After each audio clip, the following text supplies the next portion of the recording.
Hey guys, we're back with the Great Ace Attorney Adventures. Last time where exactly did we end off? I know we're trying to, you know, bend this on Edgar Benedict, but it's only been 2 days. I think we just had an intermission where we talked to Gina and... hold on, I'm going back to the last video. Ace Attorney 35. Okay, look, Edgar was dumb or something. Oh, I got the dual wielding Barrack von Zieg's theory. I remember that. Oh, Gina's taking the stand. Okay. Right. I'm hoping to finish the case today. Like, I have like 3 to 4, maybe even more hours to record today. I don't know if I'll get it done though. Like, that's enough time, but like, will I feel like it? The article, I think it's enough time at least. I don't know, like, what happens? Okay, so we're gonna, you know, Edgar Benedict's gonna be found, you know, gonna have a breakdown. We're gonna prove it on him, but then we have to get into the McGilded stuff, and like, also the Hound of the Baskervilles and John H. Wilson, probably Giselle Brent, maybe Olive Green. I don't know how it, like, I can see how this devolves into McGilded, right? There's obvious connections. What about all this? We still haven't used this as evidence once. I don't even know. And obviously there's the stuff Sholmes is up to and Susato and us learning pickpocketing in the cat door machine, and I don't even know. The articles that Mr. McGilded deposited in Windibanks pawnbrokery, just move on, are intimately related with the omnibus case, the trial of which was heard in this courtroom 2 months ago. Yes, remember this young lady being brought before me in that trial as well. That's right, my lord. Her testimony helped to establish the innocence of the defendant, Mr. McGilded.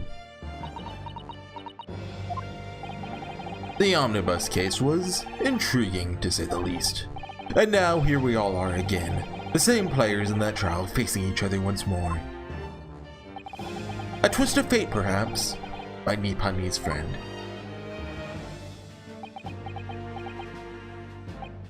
Allow me to recap the event of 2 months ago. Thank you, we didn't do that. An old brickmaker was stabbed to death in an omnibus running along London's winter streets. Apart from the victim, there's only one other person in the carriage, Mr. McGilded. Naturally, he is the prime suspect for the murder. But as the trial progressed, another possibility emerged. The murder, in fact, took place above the defendant's head on the roof deck, with the body then being dropped through the skylight into the carriage below. It was Miss Lestrade whose testimony brought that possibility to light. At the time of the incident, Miss Lestrade was concealed under a seat in the carriage, helping to pick the pockets of unsuspecting passengers. Then, immediately after the trial, having been acquitted of the murder, Mr. McGilded died in this very courtroom, most extraordinary of circumstances that better not have been Beppo. A mystery that remains unsolved even now, 2 months on. As indeed does the omnibus murder itself. Be that as it may, I recall neither the disc nor this small box being mentioned in the course of these proceedings. Miss Lestrade? ... Would you tell the court now, please? What really happened in the omnibus 2 months ago, I mean? I don't know what you mean. Oh, come on! I already said all what I know. What about everything you told us yesterday from inside your prison cell? Please, Miss Lestrade. This is extremely important. But remember, little girl, if it transpires that you willfully withheld information in this trial 2 months ago, the Home Office will seek to prosecute you for perjury. Fanzing's lay off! I thought you wanted to know the truth. I don't know if he's evil. I don't even know.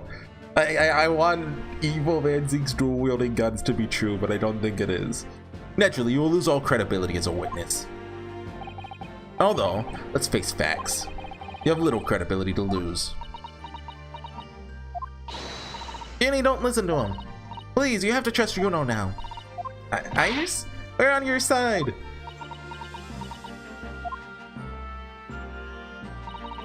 Alright then. I'll talk. It's the right choice, Gina. Well, it would seem that my learned friend is hell-bent on bringing the entire courtroom down about his ears. What's that mean? So be it. Is that a saying? I don't know, just checking OBS. Looks good. Let's confess that something I clicked when I tapped back in. Let's confess that I'm struggling to understand what on earth is happening here. However, it would appear that Mr. McGilded's pawned articles in that extraordinary case of the omnibus harbor secrets of which we've been hitherto unaware. So, Miss Lestrade, you'll now give your testimony before the court about the events of 2 months ago. You will reveal the truth, a commodity sorely lacking in your original statements. This is it then. Everything's gonna come out. Like Van Ziek said. This could bring the whole courtroom down about my ears. But as a lawyer, is that a saying? Prepare to take that risk. Oh yeah, random tangent. I finished the Viaduct Murder. That mystery novel by Ronald Knox. That is a weird book. It's not... If you've read at least a few, like, you know, classic whodunits, I'd recommend it. Like, if you've never read, like, an Agatha Christie novel or, you know, a couple other, like, you know, 1920 whodunits, do not read it. The real truth of the omnibus case. Truth is that Brickmaker Cove was in the cabin of the omnibus the whole time. It's like what all the kids say, it's a deconstruction of the genre. Yeah, it's like Madoka Magica. Ronald Knox, actually, you know, he did the first Madoka Magica. When the Irishman dragged me out from under the seat, I saw that disc on the floor. All of a sudden, I heard a scream from over me head. That pair on the roof deck went on to call the slops. So when McGill had slipped the driver some tin to do a run to the pawn shop roundabout. Threatened me not to snitch, but to say nothing to no one about what I'd seen or heard. Good grief, this is outrageous! What you just told the court bears almost no resemblance to your testimony 2 months ago. As you say, my lord. Then, there's every chance I may have adjudicated an error in McGilded's trial. Sounds very much to me as if the man deliberately deceived this court in an effort to cover up the most wicked of schemes. Without doubt, your lordship is correct. A great injustice was done in this courtroom 2 months ago. The actions of the accused in that trial, of this witness, and of my learned friend are entirely inexcusable. Actually, I mean, I tried to, you know, keep pushing, but the judge dismissed the case, so that's, you know, Santa's fault, not mine. I don't believe it. Well, trial was a farce. It was all lies. And the guilty fellows are under the core, just like that pickpocket. Don't forget that lawyer from the east. They're all in on it together. You're wrong, Melania. Mr. Naya-Odo, the lawyer there, didn't know nothing about it. Humbug. Don't say humbug. I don't think so. Are you really expected to believe that? Yeah, they stitched everyone up, didn't he? An operation to get the man off scot-free. Unforgivable. Stop. The lies have to stop. Stop. I mean, why would I bring her on the stand then? Yes, the defense made a terrible error of judgment. They had to take full responsibility and suffer whatever consequences are deemed appropriate. However, it's imperative that the court allows the witness to elaborate on her testimony, because the true significance of McGilded's pawned articles must be brought to light.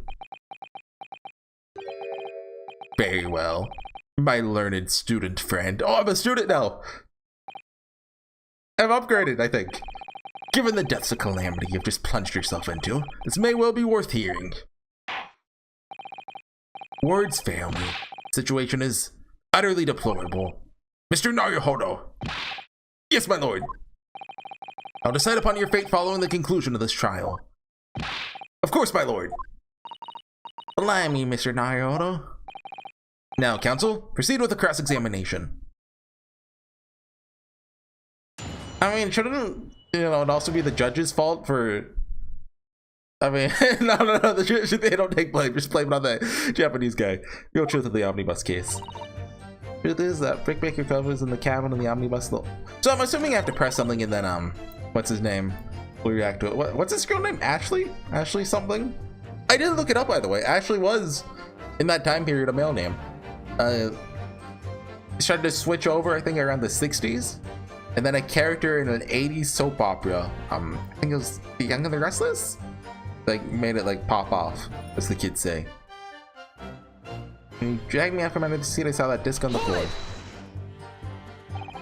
Was the disc you saw this disc? Yeah, I reckon it probably was. I bet it's not. There's a second disc, and we're gonna spray it for blood, and there's gonna be like a ton of blood on it. It's right next to me, Cove, lying on the floor. Wait. What's her name? Is Iris's spray like luminol and it, you know, detects blood that's been gone, or is it only visible blood? I don't actually know. Could this just belong to the victim, perhaps? I don't know. Miguel picked it up pretty smartish. Then he sat with a Cove with a knife in his belly up on the seat. What did he say to you at that time? Told me not to say a word about what I'd seen or heard to no one. With the disc and all. I was dead scared. While he was looking at me, I thought, didn't go along with it. I'd get stuck with that knife too. Then he started asking me a load of questions. Like what my name was and why I lived in that. Asked me about being a diver too. After a while, what had happened to the carriage was noticed. Yeah, that's right. First there was a kind of rapping noise. All of a sudden there was a scream from over me head. That pair on the roof deck went out to call the slops. Hold it! Two gentlemen occupying the seats on the roof deck. That's right. Ladies first and something fair play? Bruce Fairplay must have looked down through the skylight and noticed the Cove with a knife in his guts. When they screamed, the driver pulled up the horses and Matilda got out of me sight. Got me out of sight. Out of sight? Where? Back under the seat where I started off. As the carriage came to an halt, two cops from the roof ran off to fetch the slops. They immediately left to fetch the police, where they were entirely unrelated to the incident. Well, if McGill, the driver, and you still at the scene. Yeah, and the driver didn't know I was there because I was under the seat. I heard the cabin door open and a voice from outside. Driver, yes. He also testified in the trial, I believe. He was the one who said he saw him holding like an ice pick. So, I mean, his testimony probably isn't reliable. Other one by the name of Betball, if memory serves. Poor Betball. Wonder if he ever warmed up. What did McGill and the driver say to each other? I don't know what happened and stuff like that, mainly. But McGill slipped the driver some tin to do a run to the pawn shop roundabout. Pawn shop obviously being Winterbanks on Baker Street. Just a moment, counsel. Do you mean to tell me the driver gave false testimony in that trial as well? Perhaps the excursion to the pawnbroker slipped his mind when he was in the stand. Oh, come on, lay off! Indeed, Lord Banzix. McGilda took his coat and gave it to the driver. Folded it up all careful-like before handing it over. When I saw him do that, I remember thinking, the coat and what's in it's got to be worth a few bob. At least a few robbers. You know, sure that this must be worth more than Mr. Winterbank was suggesting, wasn't she? That's referring to obviously King Robert, who is on, you know, the British currency. His faces that I know my British slang. Remember her quibbling with it over the price that afternoon at the pawnbrokery. Like, you know how we say, yeah, hand over a few Benjamins. Yeah, they say hand over a few Bobs in Britain. Driver looked pretty happy when McGilda flashed some brass in his face, went running off at a lick. And the bug tried to call to me and told me to come out from the... What are you doing, by the way? Are you whispering to each other?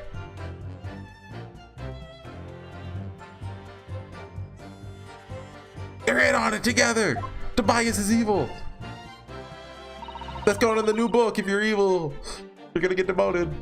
And threaten me not to snitch. I don't think I have any evidence, do I? Well, hold on. We should probably look at the book. Seized, stab wound to the abdomen.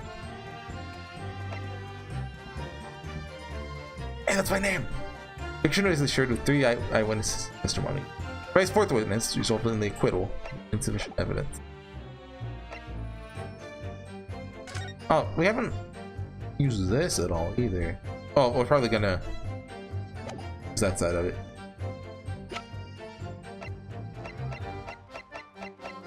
This might be a press everything. Hold it! So I'll have to go back and do the first one. God knew how exactly. Told me I'd only be able to scarp her if I did exactly what he said. Which included giving false testimony in court 2 months ago.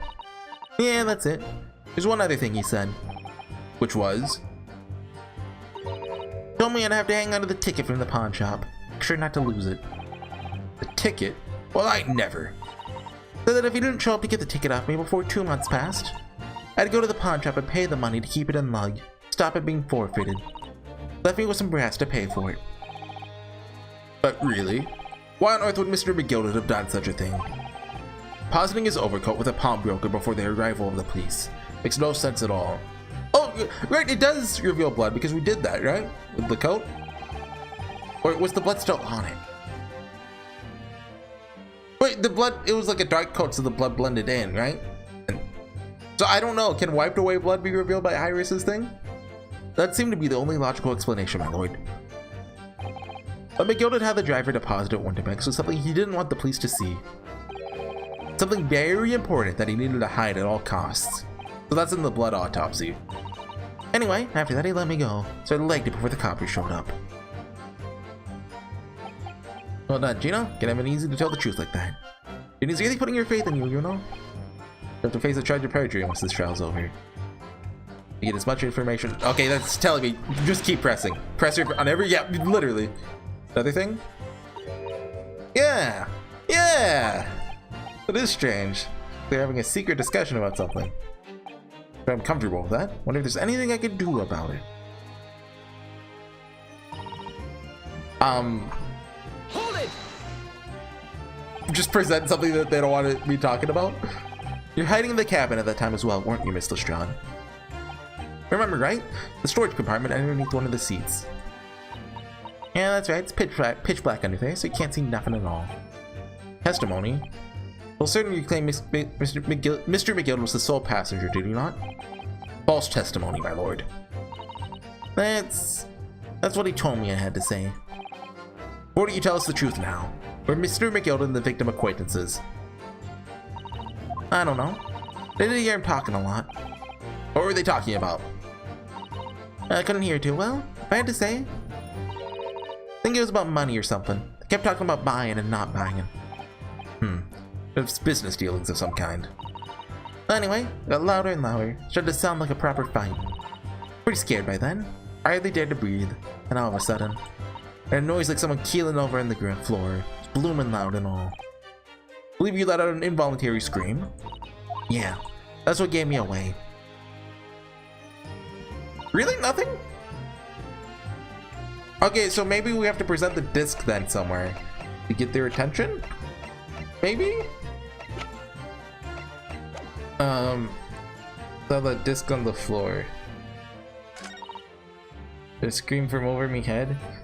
Power on the roof deck went off to... Wait. Hold it! Hold on. There's something I want to try. Excuse me! Hey! Excuse me! Yeah, okay. There's something you'd like to share with the court, Inspector Gregson and Mr. Gray, and you have like a teacher now. Inspector! Mr. Graydon! What? Blimey, you're trying to give me a heart attack. Been whispering to each other for quite some time now. Yes, what is this the discussion about? Discussion? With this fellow? Well, the other one, Sunshine. Think I've got anything to talk about with a shady gent like this? And I have nothing to say to this uncouth detective after he deprived me of that disc that was rightfully mine. Clearly been talking the entire time I've been cross-examining Gina. As if they've been negotiating.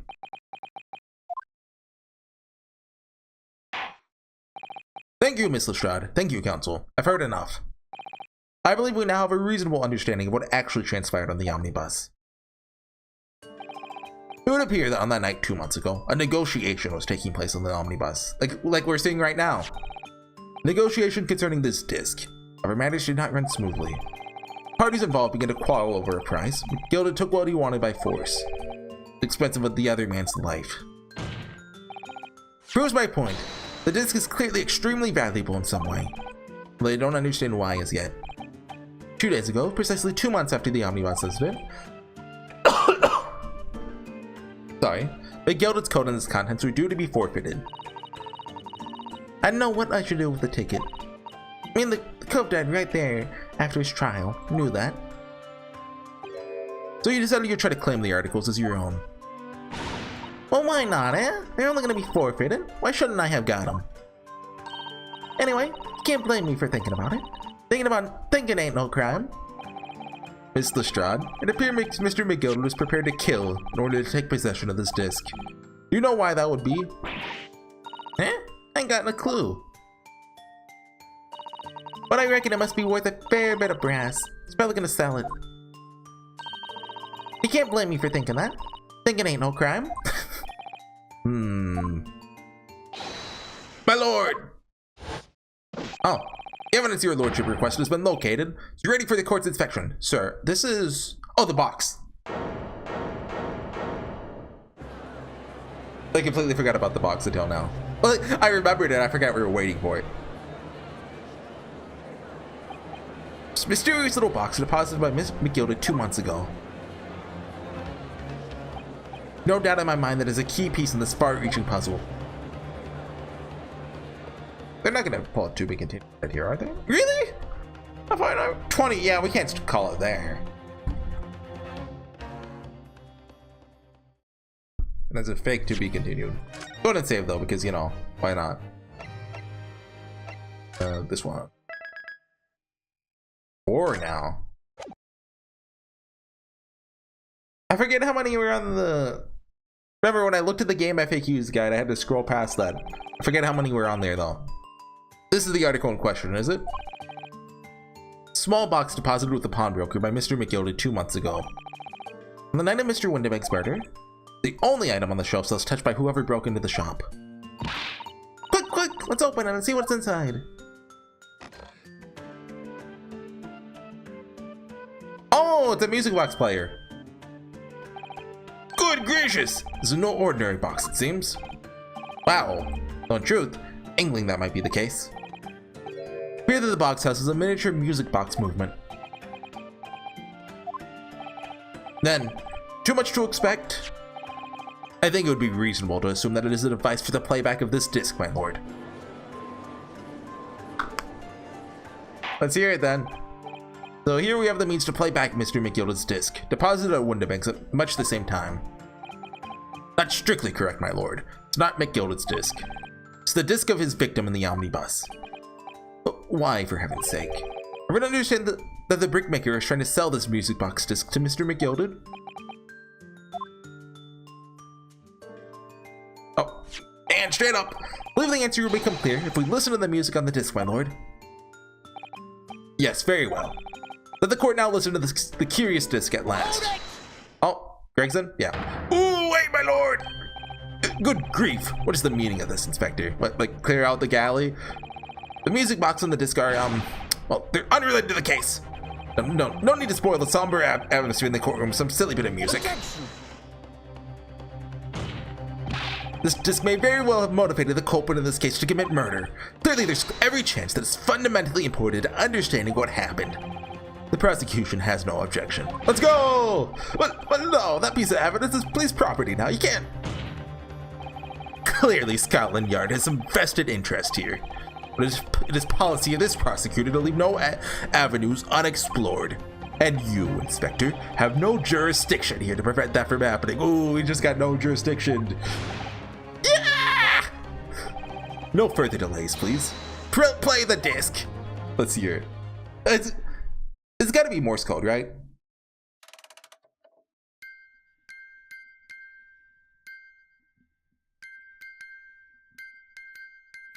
Someone translate this for me.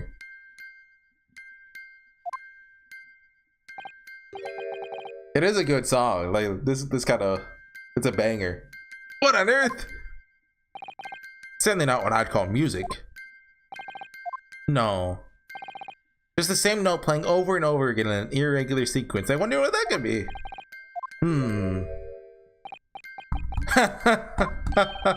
Mr. Graydon? This really is priceless. Oh, he loves it! Look at him dance! After all of that, the music box is broken. Broken? It can't be, can it? Well, obviously. In fact, I wouldn't be surprised if the officer sent to fetch it didn't drop it on the way back to the courtroom. I'm really bad at Morse code, or I would attempt to translate it. I assume we'll get to it in the next 10 minutes. Well, with much regret, or maybe the next 2 minutes, here the court must accept this music box offers little in the way of clues. Are you ready to move on, counsel? Come on. Yes, all right. It does sound as though it's completely broken, but is it? Could this music emanating from the music box possibly be a new clue? Nah, I doubt it. I believe that it could be relevant, my lord. Good lord! But how could it be? He's talking about himself there. He's the good lord. It's an abomination, council. Mere noise. Try to see how it could have any meaning whatsoever. This sounds strange, I agree. One thing bothering me. While Graydon stands there chortling victoriously, the spectre beside him has a rather telling expression on his face. As if Gregson recognizes the sound, as if he's familiar with it somehow. That's making him appear extremely on edge. That's the stance of the defense, my Nipponese friend. Answer me this. Oh.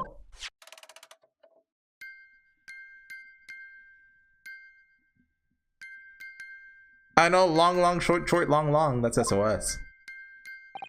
Just what relevance do you propose this woeful chiming has on this case? The defense's belief that the sound emanating from this is not supposed to be music. Just because this is a music box doesn't necessarily mean the sounds we're hearing are music. You know, it is I'm glad the game has faith in us. They have not like you know how with stereoscopes they brought it up way ahead of time to kind of like foreshadow it, right? They have not mentioned Morse code once in this trial, I believe. They just assume we know what it is. So there's some guy out there who's never heard of Morse code play that's like, I don't know, what could it be? The smile vanished from Graydon's lips as soon as I said it. On the right lines here, I must be. Making deductions based on how people react to what you say. Acting just like earlier, you know? Objection! Sounds we're hearing aren't necessarily music. Like, now that you've told us what they're not. But this is the guy that doesn't know where Morse code is. I'm sure the court would like to hear what they are. Do enlighten us, my Nipponese friend. Well, surely you have an idea in mind, because if not, it will be the death of your ill-formed argument. Exactly. The music box is clearly broken. Refusing to accept that fact is pure foolishness. They got me. Don't know what the answer. Oh, come on. You know, just examine the music box very thoroughly.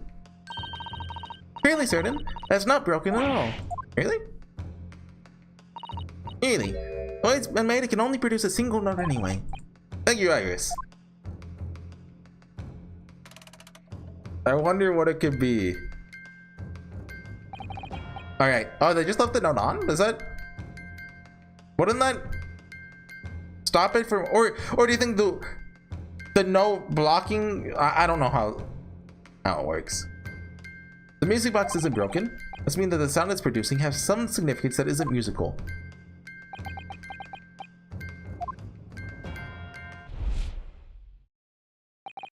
Ah, your nose he's just a few minutes slow. Could it be? Is that what these sounds are? Something just struck me, you know? I feel like recently, in the past few hours even, heard another sound very much like this one. This music box make what? Where? Really? I don't remember that at all. This is a familiar sound.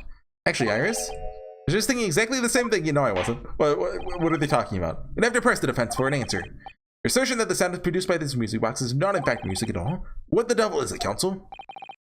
All of the evidence we've seen so far, all the testimony we've heard, all pointing to one single answer now. Prosecution demands that my learned Nipponese friend presents proof now. Tangible proof of this latest wild speculation. It's a stereoscope. Alright then. Be the best chance I'm gonna get to fight back in this trial. Am I right? It's gonna join all the dots together. Oh, it's one of those puzzles where you have to connect the dots.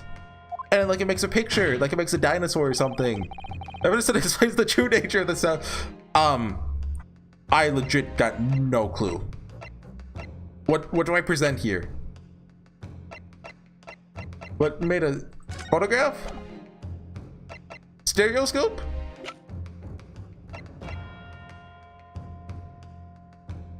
Am I stupid? Don't answer that.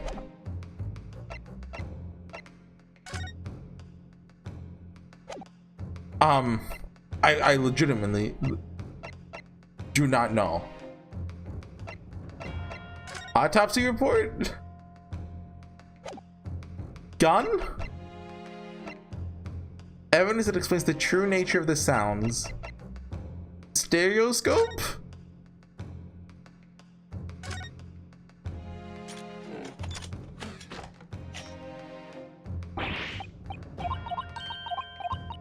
Is it the stereoscope? And the picture goes up here. I don't think it's the stereoscope. I do not have a clue what it is. Is it the other vial? What's the pink one? Homemade potions. Finger from powder and scent amplifying solution. Bullet? Music disc?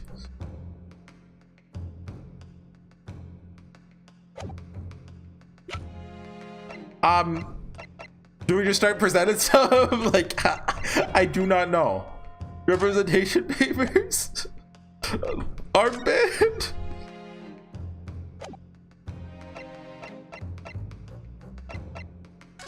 Big gilded case notes? Is there a sound?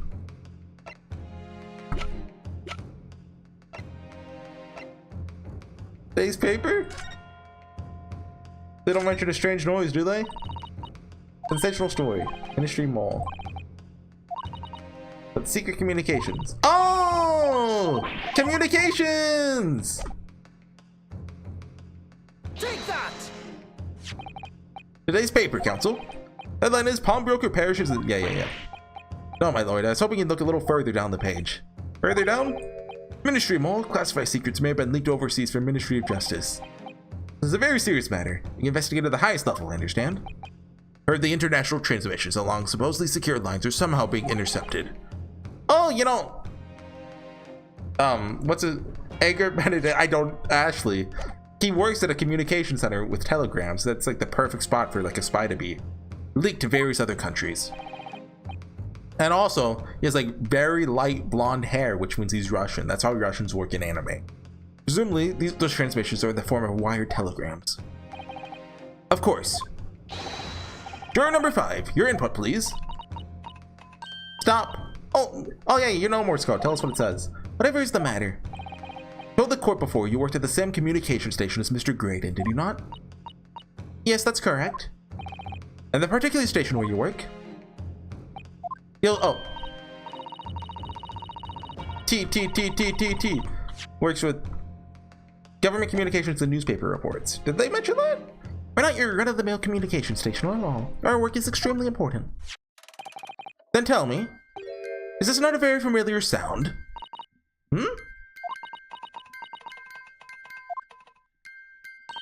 You don't mean to say, is it? That's right, madam. There's more than a passing resemblance to the sound made by your telegraph machine as you tap it. Oh, duh. Believe it's called Morse code. But I don't believe it.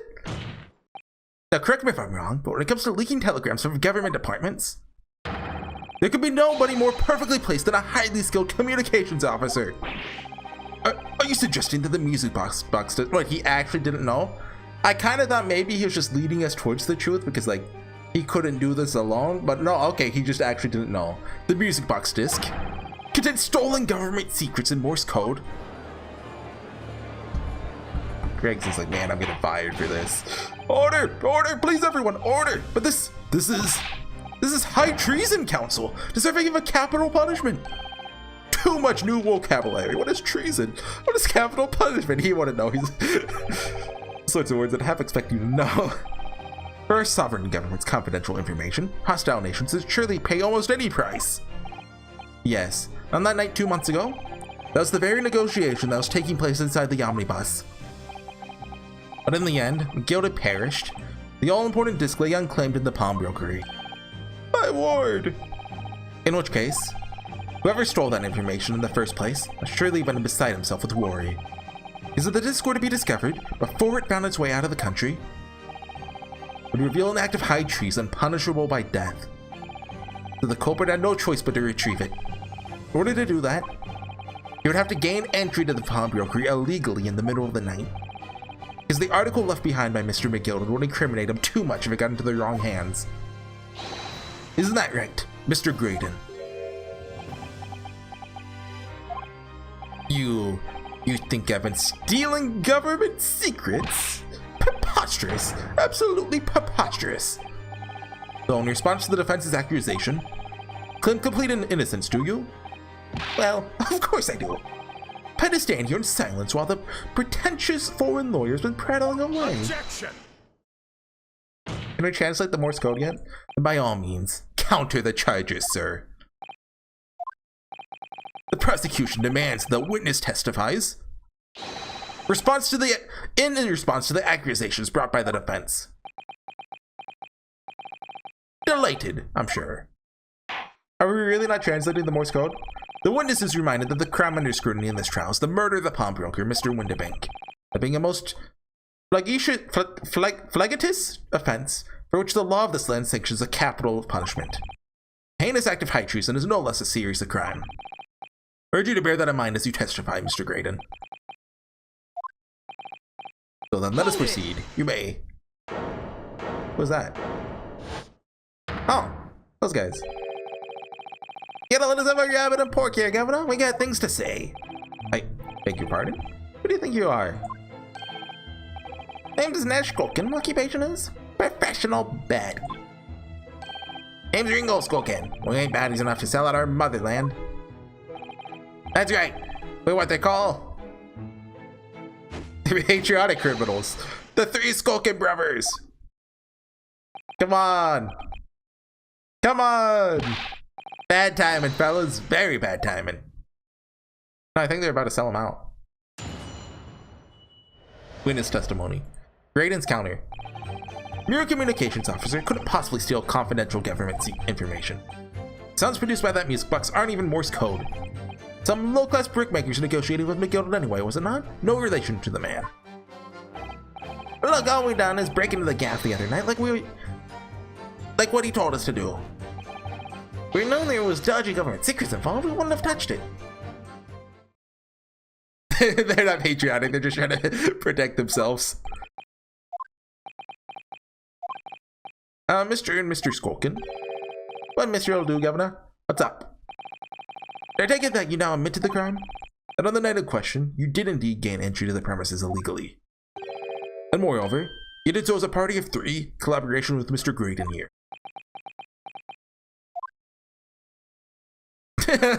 Yeah. We did, Gov, we did! Oh, they actually... Quieten down, please. What say you to that, Mr. Graydon? No idea what these two ruffians are referring to. Yeah, little rotter, getting us mixed up in all this monkey business.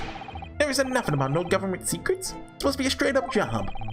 What about the geezer's shop it was, eh? Poor old bloke didn't have to die, did he? Ah. To know who your friends are. Whatever these men say, I deny the accusation. Indeed. Well, so they're saying that they shot Cholmes.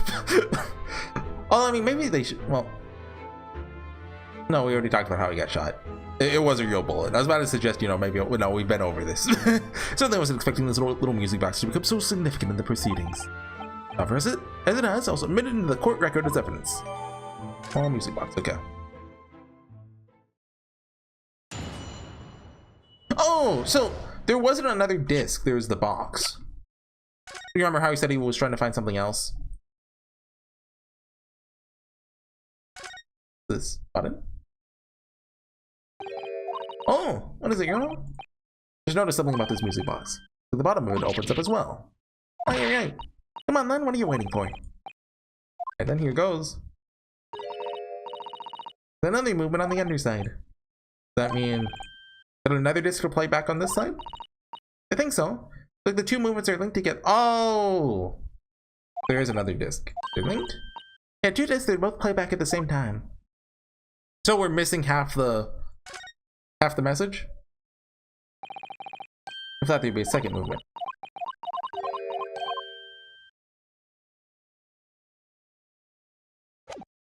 Okay. That's why you always look at the evidence. Your communication officer couldn't possibly steal. I mean, yeah, I mean. Hold it! So is this newspaper headline accurate? Government communications are being intercepted? What could I possibly know? What do you mean by that? Any important government communications are handled by high-level officers, a specialist. There are no members of the staff on the station where I work would never be entrusted with sensitive information. Oh no, stop. Must say something. Stop. Let me guess. Oh, I thought it was going to be juror number 6, the Russian guy. It was her. Juror number 5. We regular communication station officers aren't as lowly as you're being led to believe. A team of us are responsible for setting up and testing the telegraphs used by the ministry. Mr. Graydon is the team leader. That's fascinating. He just got sold out. Graydon is a highly skilled operator. Stop. Currently in presence of idol. Stop. Get access to the equipment used for these confidential communications, Mr. Graydon. Well, what of it? Transmissions are always made behind closed doors so they can't be heard. In any case, all messages are sent in ciphered. Normal employees couldn't possibly understand them. Oh no, stop. Let's say something. Stop what he has the cipher. Mr. Graydon regularly attends meetings with ministry technicians and the ministry communications team. He is being sold out so hard. He assists them in ensuring that there are no errors in important international communications. Whoever set up the jury this time knew what they were doing. He's received the top prize at the cipher cracking convention 5 years in a row now. That's fascinating. Graydon is a highly skilled operator. Stop. Currently in presence of idol. Stop. Well, your idol would appreciate it if you'd keep your mouth shut. You should really pick your idols more carefully. I tell you this lawyer's accusations are completely unfounded. Oh, right. They aren't even Morse code. I assume they're going to translate what we have with this. Not? To anyone with a brain, that would be blatantly apparent on listening to that music box for even a few seconds. Of course, of course. Surely it can't be that my learned friend is unfamiliar with Morse code. Ouch. Looks genuinely shocked at my ignorance. Everyone laugh at the silly lawyer boy.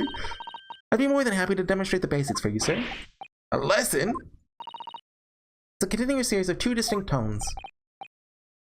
Oh, so we only have the shorts or the longs. The short dot, the long dash. Finding those in different ways, you can construct letters. I see. For example, this is a A. This is B.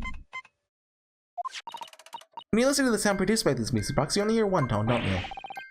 It sounds so similar! The rhythm of it is the same in everything. There's no discernible meaning to this apparently random sequence of sounds.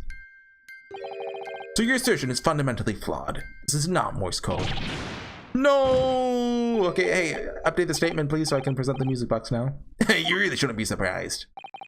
What did I tell you? That music box is nothing but a worthless piece of scrap. Perhaps you might consider studying your subject matter before casting aspersions in future. Stop. Nothing to say, but stop. Not so frustrating, isn't it? If only you had evidence to present here.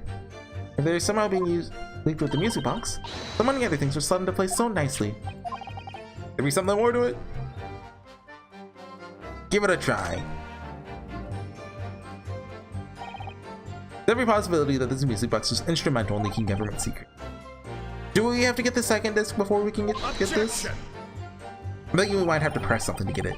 Does it please you in some way, my Nippon-ese friend, to repeat the same line of argument, ad infinitum? It's already been established that to be Morse code, 2 tones are required, dots and dashes. Yes, I'm well aware of that. Then what? Well, it appears the defense is a hypothesis to put forward. Better present your idea at once, counsel. How do you propose that this music box, which appears to produce only a single tone, could have been used to cipher secret messages into Morse code? Okay, we're good.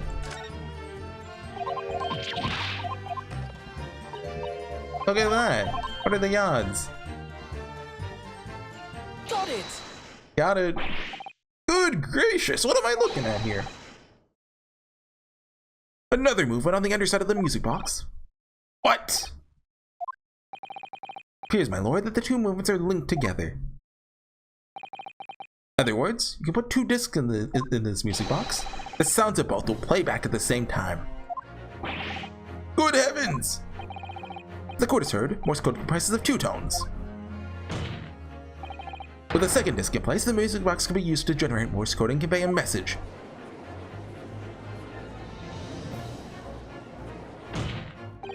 This is beyond a joke. I'm sorry. This poor excuse for a lawyer has absolutely no evidence to support his claims.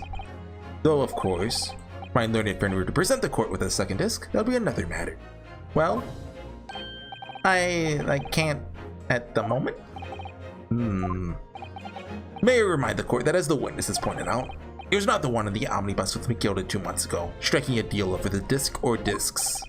Indeed, as Mr. Mason, the brickmaker. Exactly. Nothing to do with it. Though it has holes, I must admit the argument presented by the defense is much promise. I believe the cross-examination should continue. The link between Graydon and the victim of the omnibus case must be here somewhere. I haven't found it yet. Oh dear. I need to give your argument more strength. Do we have to go back to that, but just with the second disc? Reiterate. Okay. To maintain what I did at the start of this pointless cross-examination. Is that changed? No, it is not. Okay, dang it. No relation.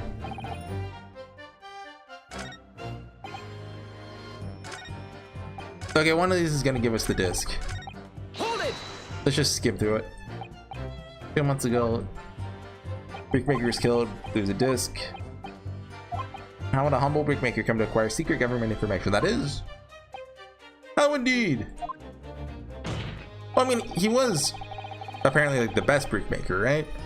In London. Somebody else involved behind the scenes. When he acquired the disc and gave it to Mr. Mason. Or did he take it to the meeting with McGill and negotiate? I bet it was Giselle Brandt or Olive Green. Well, it's gotta be, well, I don't even know, because we still have to tie the Baskervilles into all this, right? And John H. Wilson. But also Olive Green is such like, what is up with her? May have it in for me, so sure, sir, but I assure you, far more class than that. Well, I can find some evidence to link the two of them together.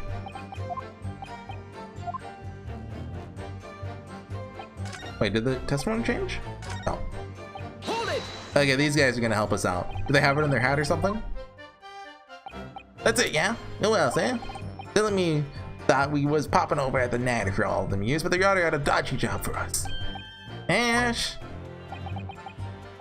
Please don't make eye contact. Let me stop you there, Mr. Squawkin. For all them years, you say? You mean to tell me that Mr. Graydon is an acquaintance of yours? They're sociable kind of baddies, you know? They would say Graydon's an old China. What do you know about China? Excuse me. Something wrong, Mr. Squawkin. And the other Mr. Squawkin. I know, me. Brother is testifying just now. Said something that seemed to cause you to react. Remember the old days, that's all. You had all laughed together way back when. Together with Mr. Graydon, you mean? Yeah, with Ash, I mean. Look at him now in a fancy whistle and flute, and you want to add him and Eve it. When he was younger, he was a poor part of town, just like us. Why did they have fruit? Where did the fruit come from? That's all. But he was always a Larry one. He had the brains. He had the savvy. Always got off with smart ideas like what would never have gone through our heads. Or blimey, ain't that the truth? Remember Milverton and Skulkin Milk Run? That was a corker, eh? Save it until after the trial. Reminiscing has no place in this courtroom. Neither does your fruit. What? Oh, the geezer asked us a question, didn't he? And we was answering. And we had done nothing wrong. Nevertheless, the court is not prepared to accompany you on a trip down memory lane. Counsel, return our attention back to the testimony, please. Oh no. Yeah, it's relevant somehow. My lord! Yes, counsel. Brother's last sentimental statement of vital information. Very well, counsel. Some limit the testimony with the fruit. They know more. Skulkin never skulkin. Milverton and Skulkin's milk run. What does that mean? How is that relevant? Do I have something about that? Just press it. Hold it! I'm gonna regret asking, what exactly was that? Just a little scheme we had going back when we was youngsters. Bit of fun, really. What, stealing milk off people's doorsteps? Delivering fresh milk to the locals. But they watered it down. Sounds alarmingly legitimate. Must be a catch. Well, since we're here, I should ask them to elaborate. The business model? How do your little business work? Every morning down our way, the milkman would come with his cart to deliver milk, see? Stuck your empties outside the front door, you leave them full again, right? So we swooped in with the action, for people to sign up with us. Promised to deliver milk for half the price of the other geezers doing it. People couldn't wait to sign on the dotted line. Regular then we were. So did he live on a dairy farm or something? Gordon, better than you for rocker? We had nothing. We're too poor to have a farm. Right. Yeah, what we had going was simple once you had the idea. Just switch them over, see? Customers empties with the full ones from anyone who was an order. Okay. A dawdle, right? I think you meant to say a diddle. It's a crime. Oh, he put the music box in the pawnbrokery. You're gonna have to have the bailiff run down. The bailiff himself, of course, run down and get it. Milking the general public in such a fashion is most certainly not harmless, as you put it. That's what we come up with. It was him who came up with the idea. Actually, he's an evil genius. Me and Mr. Graydon. Yeah, sure, he's had his head in the book when he was growing up. And he's gonna get himself an animation and get it out of the slump we lived in. Corey, we all ragged him about that, didn't we? Told him he was soft in the head to even think it. Look at him now. He's only gone and become a blinking communication officer, ain't he? A commie officer. He's with the Russians. Communications officer, Mr. Skolkin. He's gonna start their October Revolution in 17 years. Holmes's and Wilson's milk run. No, Iris! No! They're corrupting her! All of a sudden, we seem to be up in our necks in a serious matter of national security. So just conjecture. But a number of things though, wouldn't it? Do you think now we can go press it and bring up the idea that he switched it out somewhere? Wasn't Graydon in the omnibus with McGilded? Well, it's Mr. Mason, the brickmaker. Only there's some link between the two men somehow. Graydon's testimony seems to be... Wonder if we can make headway. Could be those two brothers. Do you think we should try the name?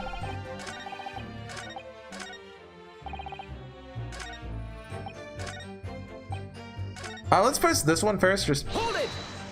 Get it out of the way, right? There's no nothing. Original testimony. The door of the shop was ajar. Sure that you're planning to break into it all along, weren't you? We were, Gov, we were. Yeah, right there. That's what he told us to do. It was his plan. Why was it his plan? You know, that's the reason? And, yeah. The place was full of stuff worth nicking. That's what he told us beforehand, anyway. And then it was full of cobblers, didn't it? We weren't well pleased, I could tell you. Cobblers. Like, cobblestone, like bricks. It's all coming together. Like, Hold it! Milverton. Wait, Milverton. Milverton? Hold on. Milverton. Mason Milverton. Well. How the cookie crumbles.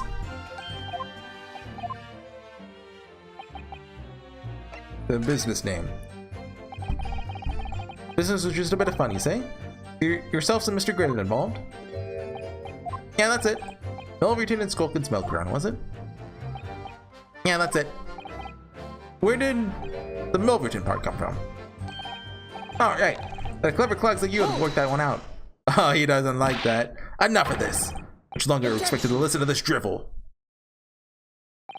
Let me guess. You don't accept anything these two witnesses are saying? Tell me, why is that I was only at the mention of the name Milverton you decided to interject? Because well... We're in the happiest of homes that we come from. His old man was struggling for money so much, his wife walked out on him. Took the name Graydon then, see? I shall always be Milverton to us. So they were brothers. Milverton. Used to be your surname, did it? Of course not, that's all bunkum. Been a Graydon as long since I was born. You really think you can rely on the testimony of these two thieves, hmm? Your communications officer attached to the civil service. Such your personal details will have been thoroughly checked at the time of your appointment. It would be a very simple matter indeed to subpoena those records, Mr. Graydon. Ah! Well, pray that Mr. and Mr. Skulkin's testimony been reliable. For once. You were born Ashley Milverton, then. Is that correct? Very well. Yes. Ashley Graydon was once Ashley Milverton. Information could change things. Okay. Do we have to present his profile? Can we do that? I don't think you've been able to do that since like the third game. And it's the third one? Okay, so I guess the second option was just like an extra path. That's nice. We've seen a couple of those in this game. Can we? No, we can't present profile, so it's got to be the book. Objection. Mr. Ashley Milverton, tell me, why do you try to hide your former name from the court? Because I haven't gone by that name for years. It means nothing to me. No, I don't think that's the real explanation at all. Truth is, you got a reason to hide that name. Explain yourself, please, counsel. Have you the notes from the omnibus case, my lord?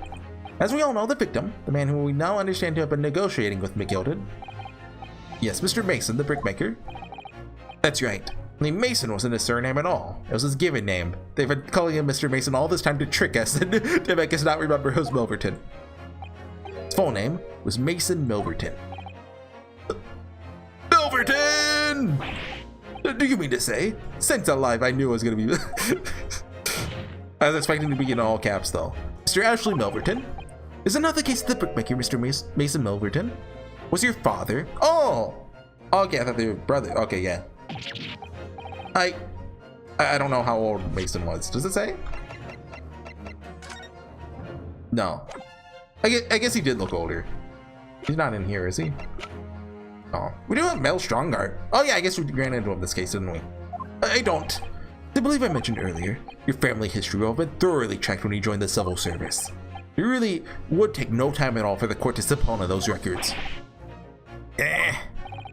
Truth is, you've been illegally acquiring highly confidential government information. Selling it to McGilded in collaboration with your father.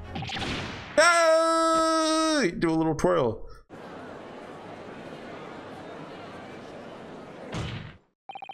The new facts and evidence unveiled by the cross-examination of this witness all come together to reveal the truth.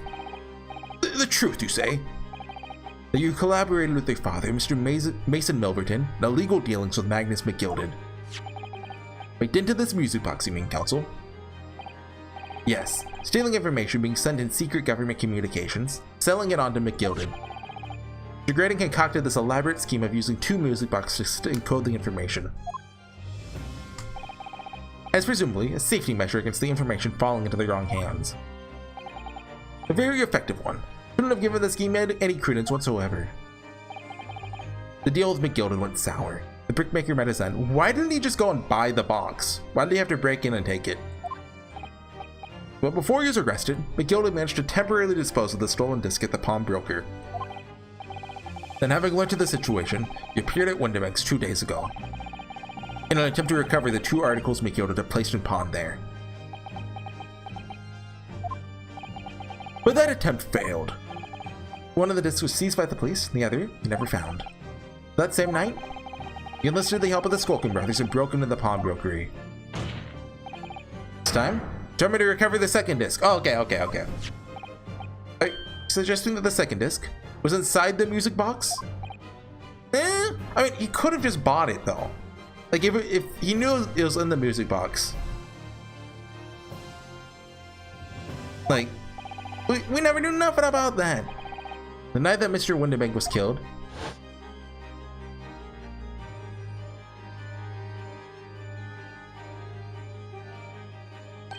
the intruder to the pawnbroker touched one item alone, the music box.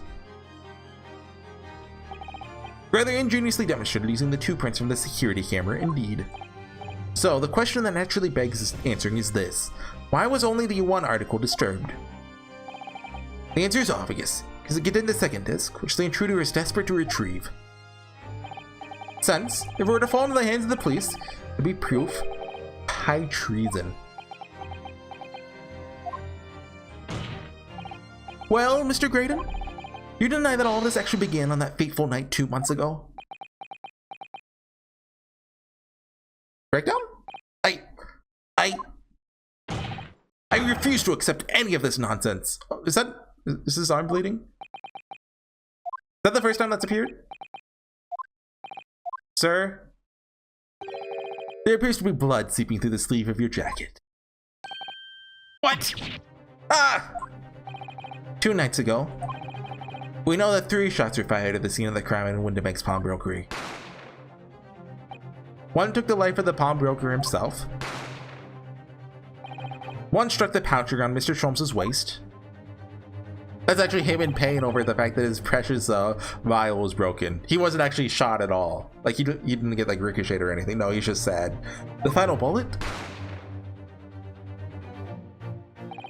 struck the calendar on the wall of the shop, having first pierced the arm of one of the intruders. Mr. Graydon, that wound on your arm that you seem to be trying to hide, it's a bullet wound, isn't it? No, I got this a long time ago in Canada. You wouldn't know. He's got you now, me old China.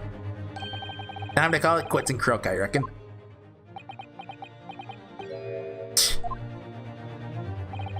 Don't acknowledge my presence there under any circumstances whatsoever. Those are my terms, remember? Paid you handsomely to comply. Failing as a fool to think I could trust some common backslum thieves. Those were his besties, though. Fine, I admit it. I was there in Windibags that night. Paid this pair 10 guineas to accompany me. As you noticed, I sustained an injury in the course of my adventures. How much is 10 guineas? Like, is that like a lot or like a lot?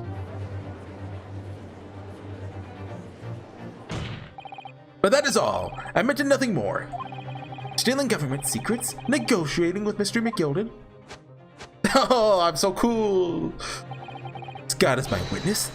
I'm sure I recall nothing of the sort. Not going to go down without a fight. Until I control hard evidence, I suppose. Nevertheless, the defense has now established a crucial fact. Which is... well, another 1 bullet was fired from each of the 2 firearms we have in evidence. Bullet from the Skulkin Brothers' gun hit the pouch around Mr. Sholmes' waist. The bullet from Mr. Windibank's gun, they must have been the one that caught Mr. Graydon on the arm. Unless Van Zeeks was there dual wielding. Indeed it must. Rule out the possibility that the man shot himself. That leads us to only one conclusion. Mr. Windibank was shot by a 3rd gun, which could only have been fired by the 3rd intruder. Goodness! Got him. That's right, Mr. Graydon. Yeah. Only person who could possibly have shot Mr. Windibank that night is you. Hold it!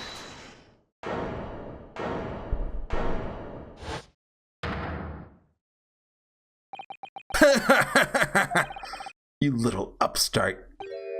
You have made a grave mistake when you summoned me here.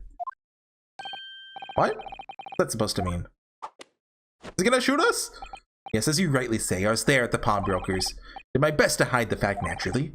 No intention of ruining the distinguished career I built for myself at the communication station. But did the thought never cross your mind? Did you never consider the possibility? What do you mean? What thought? What possibility?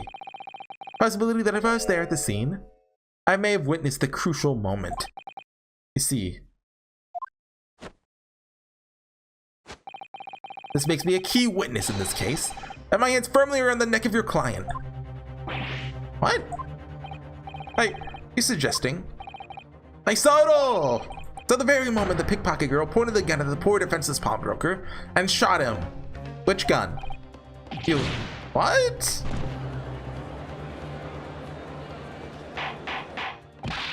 Order! Order! Order! Well, then we are finally entering the last act of this theatrical trial. Mr. Graydon. Yes? Trust you are fully aware of the implications here. If it is shown that your claim is false, you will have incriminated yourself as the killer. Oh, I understand fully. Then I must ask you to give your formal testimony once more. He's like, we just talked about it. This is saying he shot himself in the shoulder. You explain to the court precisely what you saw at the moment the defendant allegedly shot the victim. Nothing would give me greater pleasure. Okay, I think that's a good place to call it. Yeah, we're an hour in. Okay. Thanks for watching, everyone. The next one might be the finale. I think there might be 2 more to go. Well, or more, because we got to deal with Edgar Benedict, right? But then I feel like we got to wrap up stuff with McGilded. Like, I don't believe he's dead, or like if he is, we're gonna deal with, you know, him burning in a fire or something. There has to be, and the whole Hound of the Baskervilles thing. There has to be more. Okay. Anyway, I'll see you guys next time. Bye.